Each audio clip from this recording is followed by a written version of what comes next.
Hello everyone, we're going to learn how to play Splendor Marvel Edition. So this is what the game looks like. So you have your field of different cards that you can buy. You have some kind of goals that you're trying to strive for over here. There's different chips that you can gather, different infinity stones, excuse me. And then each player will have a collection of cards that they bought, some chips that they're gathering, and then every player will have their own collection. So what are you trying to do? You're trying to make the Infinity Gauntlet by having one card of every color plus a time stone and 16 points. The first person to do that wins. If multiple people do that in the same round, then you see who has the most points, or you go to the tiebreaker. How do you get cards? Well, let's talk about what you can do. One of the things you can do is you can gain 3 chips of different color in a round. So if they're different colors, you can grab them. The other thing you can do is you can grab 2 chips of one color as long as there's one remaining. So if you really want a bunch of a color, you can go and grab that. The other thing you can do is buy. So in this scenario, we have a player that has 2 red cards, a yellow stone, and then these other things. And then there's a card that costs 2 reds and 1 yellow. So one of the ways that you can do that is by, you can get a bunch of red stones and the yellow stone, and then you can buy it. Or these cards that you buy over time, they count as like a permanent, reality gem, or a permanent power gem, etc. And so as you collect cards, you have kind of these permanent options that you always count to buy, and they're not expended. So in this case, if this player wanted to buy this card, they keep these cards, and then they only spend the Mind Stone, and they're able to purchase a card. The card goes here, and now this card counts as a permanent yellow for this player to play. And then for purposes of this, we're going to rewind. What else can you do? Well, you can also reserve. And so if there's a card that you want but you can't afford, so in this case, let's say it's this one. Like, this player wants this card but can't afford it. What they can do is they reserve it. So they put it in their hand, and then they grab this chip. So this chip counts as a wild. And so if they ever want to play this card, they can, wait until they build up the number of characters to build it, wait until they get the cards, or they can help spend this one to kind of help get the points for this card, or whatever card they reserve. Well, how do you get points? The cards in the bottom level are rarely worth any points, but once you get to the middle or the higher level, a lot more cards are worth points. And so your goal is to try to get the cards here, accumulate them in your stack, so that you can get up to the 16 victory points.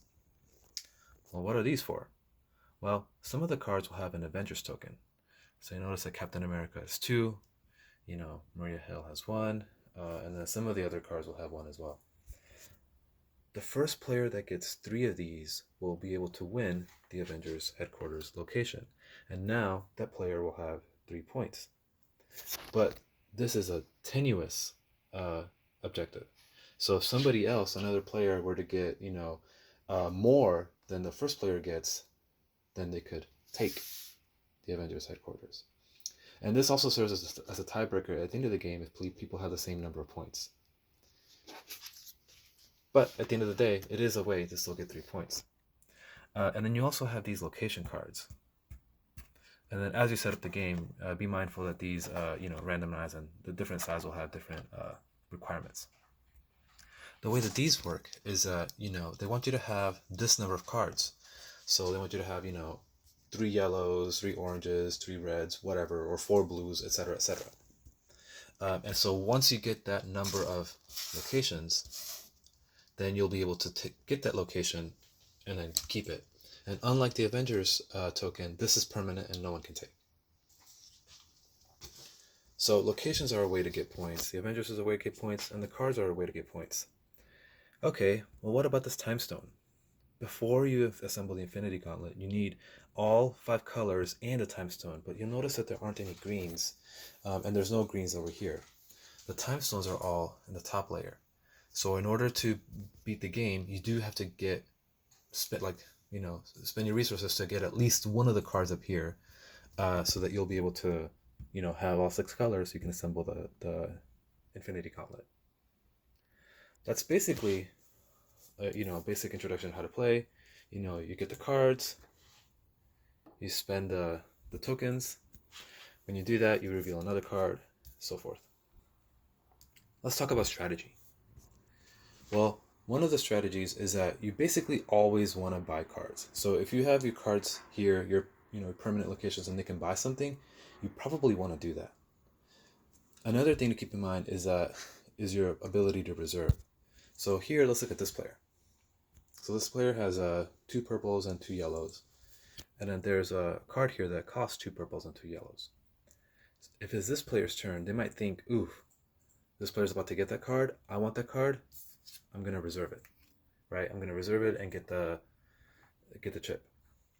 But in the long run, this player might be like, oh, you blocked me on getting this card. But then you could flip another card and maybe they can get that card as well, right?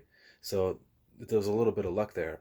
And do keep in mind that in the long run, if you're reserving cards and you're getting 1 token at a time, your opponents could be getting, 3 tokens at a time, and ultimately increasing the power much faster than if you were to do 1. So I will say that reserving offensively to block somebody is rarely a good move, particularly at the lower levels. Although at the higher levels, if there's the cards get really expensive and you need a lot of tokens to get them. So it may be more useful to reserve at the higher levels to kind of block somebody at the end of the game.